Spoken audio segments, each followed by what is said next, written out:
कि मुश्किल नहीं कुछ भी दुनिया में, कि मुश्किल नहीं कुछ भी दुनिया में, जरा हिम्मत तो रख, सपने बदलेंगे हकीकत में, जरा मेहनत तो कर, जरा मेहनत तो कर।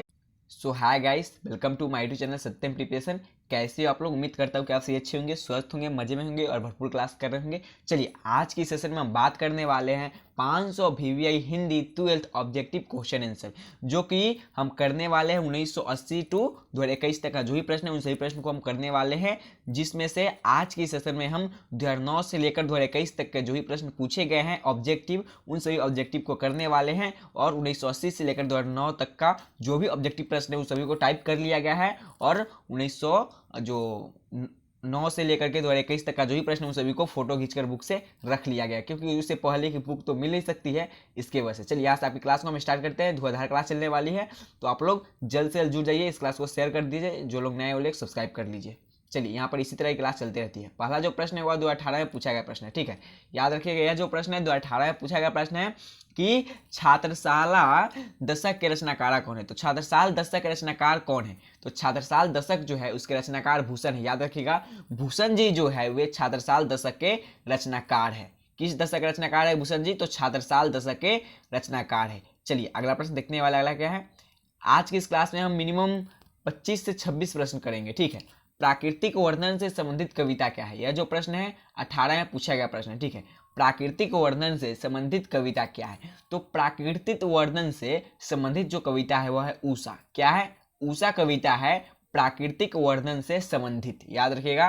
प्राकृतिक वर्णन से संबंधित कविता उषा है। चलिए अगला प्रश्न देखते हैं, अगला क्या है। अगला जो प्रश्न है 3 नंबर है, ठीक है। 3 नंबर में है, ऐसे भी 3 नंबर और 3 नंबर दिया भी क्या है। जन जन का चेहरा एक शीर्षक कविता का रचनाकार कौन है? यह जो प्रश्न है 2019 से पूछा गया प्रश्न है, ठीक है। किसमें? 2019 में पूछा गया प्रश्न है कि जन जन का चेहरा एक शीर्षक के रचनाकार कौन है। तो जन जन का चेहरा एक शीर्षक का रचनाकार है गजानंद माधव मुक्ति बोध, जो कि एक ही ऑप्शन दिया गया है। गजानंद माधव मुक्ति बोध जो है वही जन जन का चेहरा एक शीर्षक के रचनाकार है, ठीक है। चलिए चौथा प्रश्न देखते हैं क्या है। चलिए यह चौथा प्रश्न है, लेकिन तीसरा दिया गया है। तो क्या है प्रश्न? दूसरा शपथ का प्रकाशन वर्ष क्या है? यह जो प्रश्न है यह 18 में पूछा गया प्रश्न, याद रखिएगा। यह जो है 18 में पूछा गया प्रश्न है। और जो प्रश्न है दूसरा शपथ का प्रकाशन वर्ष क्या है? जो दूसरा शपथ लिखा गया था वह कब प्रकाशित हुआ था? तो 1951 में प्रकाशित हुआ। कब हुआ था? 1951 में दूसरा शपथ प्रकाशित हुआ था, ठीक है। चलिए अगला प्रश्न देखते हैं, अगला प्रश्न क्या है। अगला जो प्रश्न है यह 5वां नंबर है, लेकिन 7वां दिखा रहा है। साहित्य लहरी किसकी रचना है? यह भी प्रश्न 18 में पूछा गया प्रश्न, याद रखिएगा। यही प्रश्न जो है 18 में पूछा गया प्रश्न है कि साहित्य लहरी किसकी रचना है। तो साहित्य लहरी जो है वह सूरदास की रचना है। किसकी है? साहित्य लहरी सूरदास की रचना है। किसकी रचना है? तो साहित्य लहरी जो है वह सूरदास द्वारा लिखा गया, सूरदास की रचना है साहित्य लहरी। चलिए अगला प्रश्न देखते हैं, अगला क्या है। अगला जो प्रश्न है यहाँ पर 5 नंबर, यहाँ पे 6 नंबर है या 5 नंबर दिया गया। भूषण को भूषण की उपाधि किसने दी थी? तो भूषण को भूषण की उपाधि किसने दी थी? या जो है 18 में पूछा गया प्रश्न है। भूषण को भूषण की उपाधि किसने दी थी? तो भूषण को भूषण की उपाधि जो है वे राजा रुद्रशाह ने दी थी। किसने दी थी? राजा रुद्रशाह ने भूषण को भूषण की उपाधि दी थी, याद रखिएगा। यह जो प्रश्न है 18 में पूछा गया प्रश्न है। तो भूषण को भूषण की उपाधि किसने दी थी? तो भूषण को भूषण की उपाधि राजा रुद्रशाह ने दी थी। किसने दी थी? राजा रुद्रशाह ने। चलिए अगला प्रश्न देखते हैं क्या है। अगला जो प्रश्न है वह है तुलसीदास की दीक्षा गुरु कौन थे? यह जो प्रश्न है 2019 में पूछा गया प्रश्न है, ठीक है। जो भी प्रश्न है पूछा गया प्रश्न है प्रीवियस ईयर्स में, ऐसे ही प्रश्न आपके एग्जाम में आ सकती है। 5 नंबर आज की क्लास को करने के बाद आपकी फिक्स हो जाएगी, तो आप लोग बने रहिएगा। क्या है प्रश्न? तुलसीदास के दीक्षा गुरु कौन थे? तो तुलसीदास के दीक्षा गुरु जो है वे नरहरिदास थे। कौन थे? नरहरिदास तुलसीदास के शिक्षा गुरु थे, याद रखिएगा। नरहरिदास तुलसीदास के शिक्षा गुरु थे। कौन थे? नरहरिदास, ठीक है। नरहरिदास किसके दीक्षा गुरु थे? तो तुलसीदास के। तुलसीदास जो है वे पद चैप्टर के लेखक है, ठीक है। करवक चैप्टर जो है, करवक, उसमें जो पद चैप्टर है तुलसीदास द्वारा लिखा गया चैप्टर 3, और जो पद है सूरदास द्वारा लिखा गया वो चैप्टर 2 है, और तुलसी जो है वे चैप्टर 3 है काव्य खंड का। चलिए अगला जो प्रश्न है 2018 में पूछा गया प्रश्न है। प्रश्न क्या है? कवितावली के रचनाकारक कौन है? जो कवितावली है चैप्टर उस कवितावली के रचनाकारक कौन है? तो कवितावली के रचनाकारक भी जो है तुलसीदास है। कौन है? तुलसीदास है। कवितावली के रचनाकार जो है वे तुलसीदास है। जब आप पद चैप्टर पढ़ेंगे उसका हम अर्थ पढ़ाकर अपलोड कर दिए हैं और उसका हम सारांश भी, लेखक परिचय भी अपलोड कर दिए है। उसमें आपको कवितावली का उल्लेख किया गया है, उसके बारे में बताया गया है। आप लोग भरपूर जाकर देखिएगा, लिंक आपको डिस्क्रिप्शन में मिल जाएगा। तो कवितावली के रचनाकारक कौन है? तो कवितावली के रचनाकारक तुलसीदास है। कौन है? तुलसीदास है। चलिए अगला प्रश्न देखते हैं। अगला प्रश्न क्या है? अगला जो प्रश्न है वह है 6 नंबर। जैसी किस शाखा के कवि है? 2019 से पूछा गया प्रश्न है, जैसी किस शाखा के कवि है? तो जैसी जो है वे प्रेम मार्गी शाखा के कवि है। किस शाखा के? प्रेम मार्गी शाखा के कवि है। बहुत इंटरेस्टेड है ना प्रेम मार्गी, तो जैसी जो है प्रेम मार्गी शाखा के कवि, याद रखिएगा प्रेम मार्गी शाखा के कवि है जैसी। चलिए अगला प्रश्न देखते हैं। अगला प्रश्न क्या है? आप लोग बने रहिए, क्लास को स्किप मत कीजिएगा। 5 मार्क्स आज की क्लास को करने के बाद मिल जाएगी, और जो लोग नए वो लोग सब्सक्राइब कर दीजिएगा। यह जो प्रश्न है ये भी 2018 में पूछा गया प्रश्न है। इनमें से प्रेम की पीर के कवि कौन है? तो प्रेम की पीर के कवि कौन है? तो प्रेम की पीर के कवि जैसी है। याद रखिएगा जैसी जी है प्रेम के पीर के कवि। कौन है? तो जैसी जी जो है वे प्रेम के पीर के कवि है। ठीक है, चलिए अगला प्रश्न देखते हैं। अगला प्रश्न क्या है? अगला जो प्रश्न है वह है करवक, जो कि काव्यखंड का फर्स्ट चैप्टर है करवक। करवक शीर्षक कविता किसने लिखी थी? यह जो प्रश्न है 2019 से पूछा गया प्रश्न है। ठीक है, 2019 में पूछा गया प्रश्न है करवक चैप्टर की, करवक शीर्षक की कविता किसने लिखी थी? सबसे पहले इससे क्या आपका सिद्ध हो रहा है? करवक जो शीर्षक है वह कविता है। क्या है? कविता है। और इस चैप्टर के लेखक जो है मलिक मोहम्मद जैसी। कौन है? करवक चैप्टर के जो लेखक है वे मलिक मोहम्मद जैसी। याद रखिएगा करवक चैप्टर के लेखक कवि मलिक मोहम्मद जैसी जी हैं। जैसी जी किस चैप्टर के लेखक है? तो करवक चैप्टर के लेखक है। चलिए अगला प्रश्न देखते हैं क्या है। अगला जो है सूरदास किस भाषा के कवि है? यह जो प्रश्न है यह 18 में पूछा गया प्रश्न है कि सूरदास किस कविता के कवि है? तो सूरदास ब्रज भाषा के कवि है। किस भाषा के?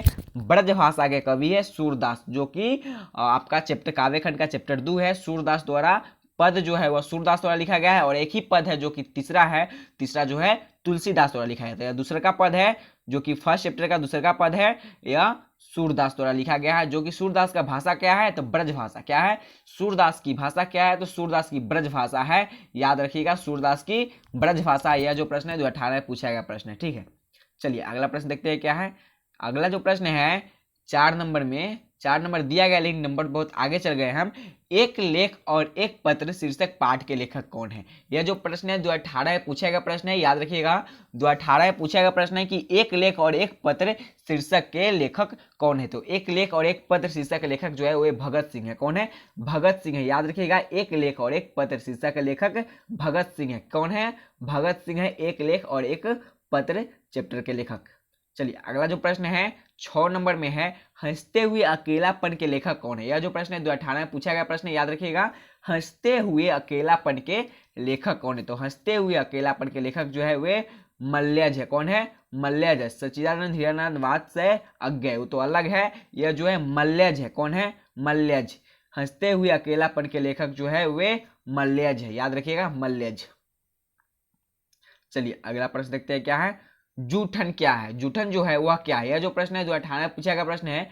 तो जूठन क्या है? तो हम सभी जानते हैं जूठन जो चैप्टर है वह आत्मकथा है। क्या है? आत्मकथा है जूठन। यह 10वां चैप्टर है। ठीक है, 10 चैप्टर का है।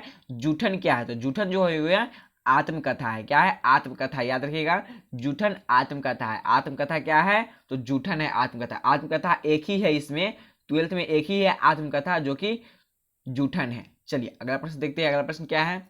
अगला जो प्रश्न है ओ सदा नीरा शीर्षक का संबंध किस विधा से है? तो ओ सदा नीरा शीर्षक का संबंध किस विधा से है? जल्दी से दीजिए इसका आंसर। यह जो है 2019 में पूछा गया प्रश्न है। याद रखिएगा यह भी प्रश्न 2019 में पूछा गया प्रश्न है। ओ सदा नीरा शीर्षक का निबंध किस विधा से है? तो निबंध से। किससे है? निबंध से। याद रखिएगा ओ सदा नीरा शीर्षक का संबंध निबंध से है। ठीक है, चलिए अगला प्रश्न देखते हैं। अगला प्रश्न क्या है?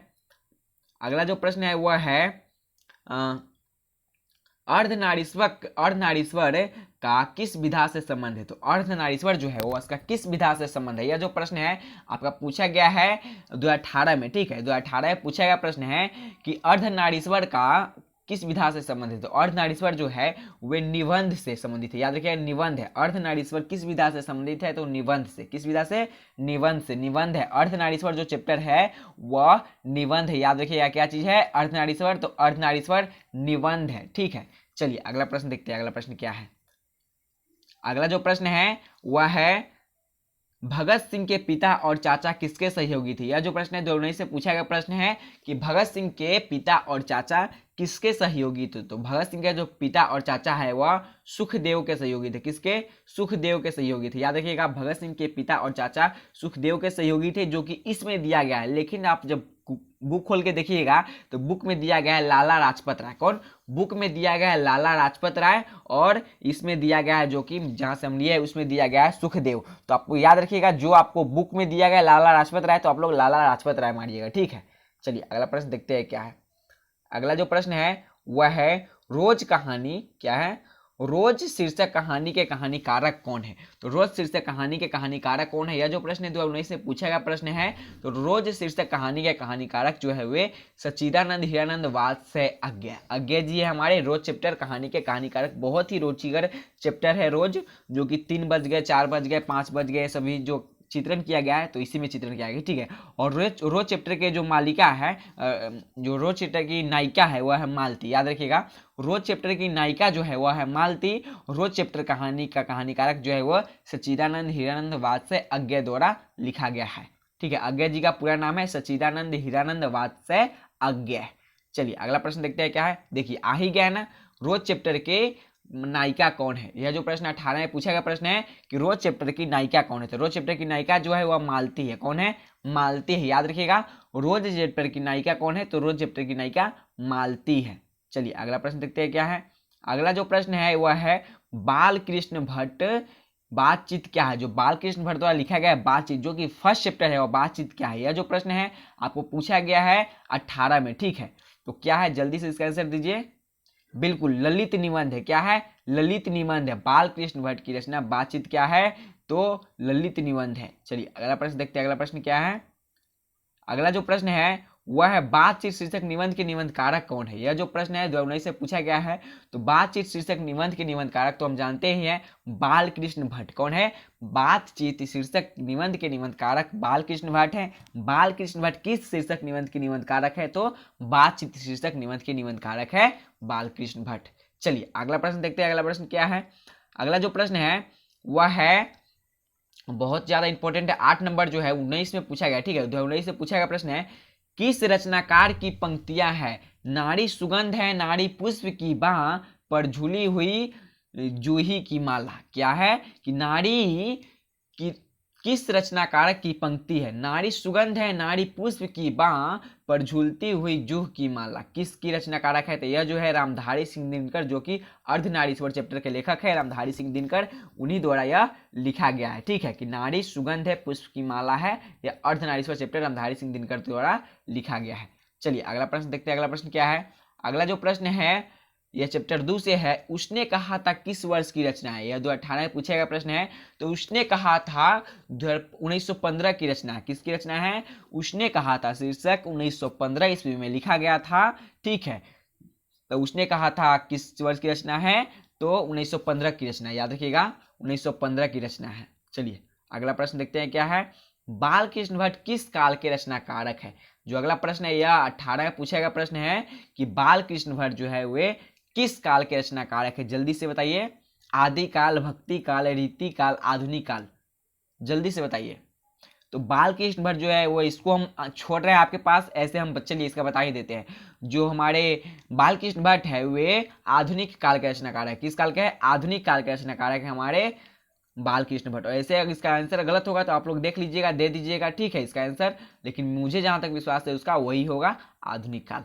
चलिए आज की सेशन में हम इतना ही कर पाएंगे, ज़्यादा तो नहीं कर पाएंगे। उम्मीद करता हूँ कि आप लोगों के इस क्लास को करने में बहुत ज़्यादा इंजॉय आएगी होगी, और हम इसी तरह क्लास को करते रहेंगे। आप लोग बने रहिएगा। और 500 जो है प्रीवियस ईयर्स का क्वेश्चन हम देखने वाले हैं, जो कि 1980 टू 2021 तक का हम सफर करने वाले हैं। ठीक है, तो चलिए आज की क्लास में इतने पर रहेंगे, और जो भी सर आपको क्लास देंगे हर एक सब्जेक्ट का क्लास करते रहिएगा और इंजॉय पूर्वक करते रहिएगा। चलिए आज के लिए बाय।